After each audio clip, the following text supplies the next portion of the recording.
I went to the mystery school. It puts you in a space where you had never been before. There was a woman, one of the teachers, who channeled an archangel called Metatron. She said, why didn't you convert to Christianity? And I said, Ma, why would I worship the Son when I can worship the Father? But that was the jinn who are able to get into our...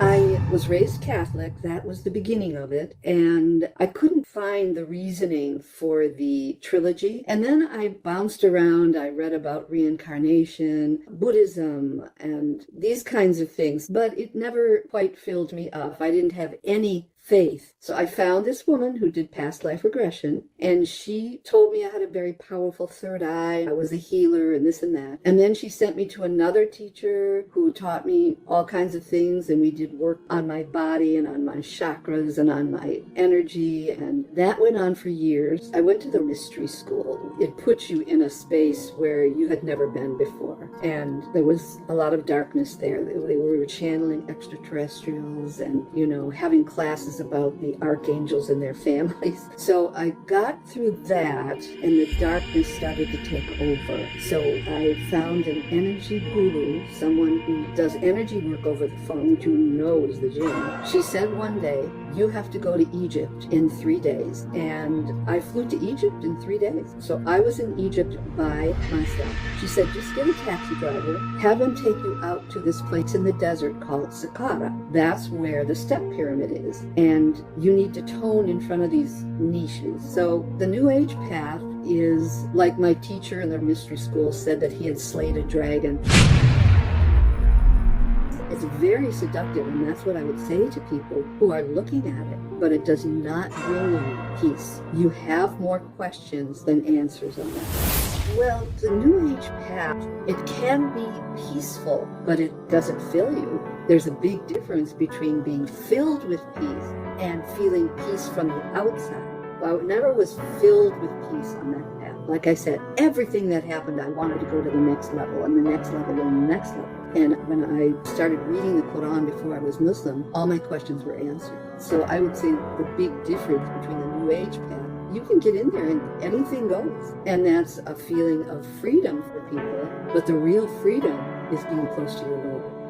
And what I found in Islam is just answer. I would read the Quran and I would be like, oh my God, who wrote this?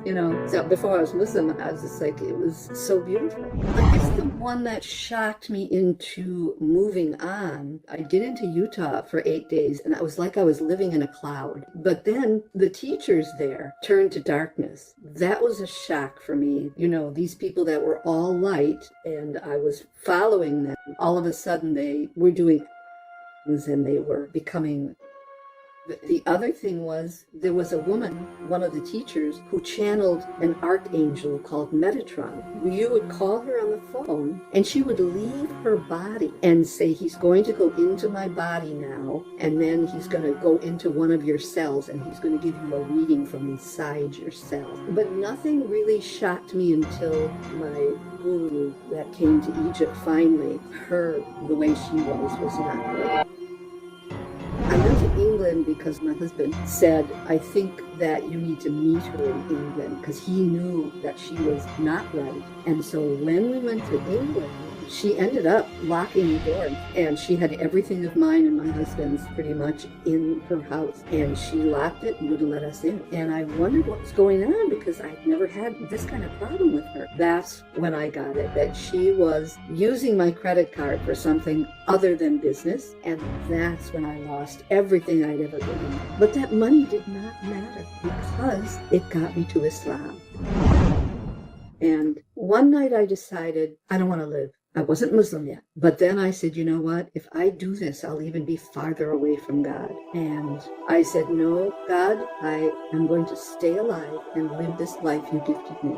My mother was the only one that was staunchly on Catholicism. And my mother asked me that question. She said, why didn't you convert to Christianity? And I said, Ma, why would I worship the Son when I can worship the Father? I put it in terms that she could understand. She just was silent after that, and she never asked me about Islam again after that negatively.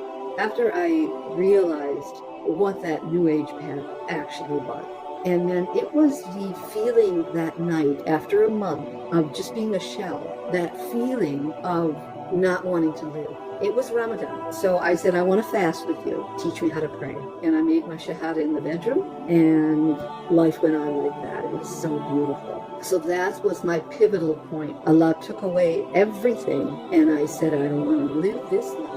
But he gifted me Islam. But then with Islam, everything else is a tunnel that you're moving through in life. When you become Muslim, that tunnel expands. And there's the light, and it's waiting for you. And your Lord is waiting for you. I mean, how can that compare to anything else? It cannot. And I called that energy guru in England many, many times, and she would shift the energy in my body. But that was the jinn, and I'm convinced of it. She was working with them, I think, and maybe we didn't know it, maybe we didn't realize it, but yeah, I think that that's possible, only because I experienced it. But then you have to know where it's coming from. It is not this person, it's the jinn who are able to get into our blood. We are at the end of times, and the fitna is falling on our roofs like rain. If you do not have a strong faith, what's going on around you will get to you. They're a whisper from Shaitan. That's all he can do is whisper. He can't do anything. So I believe that that's just whispers that, and then you're in the middle of chaos. The earth is dying. You know, there's so much happening right now that, you know, you have to have a strong faith. You have to get back to Allah. Look around you. There's nothing else on this earth. Please get back to your Islam, because this world is going down. I will tell you a specific incident that I had before I was Muslim. I was sleeping, but you know, you're in that half-sleeping state. And I was standing at the foot of my bed, and there was a being in front of me, directly in front of me. And he said, "She loves God. She loves God." And then the voice turned demonic and said, "She does not love God. She does not love God." And he tried to get in the top of my head. And all I did was say, "I do love God. I do love God." And he went back out, and I never had another problem like that. But that's an instance where even the name God kept me safe. So these are scary things. And I'm not here to scare you. I'm here to say, if you're doing what you should be doing anyway, which is trying your hardest to be close to Allah so that you can have the most beautiful of endings on this earth, you shouldn't have any problem.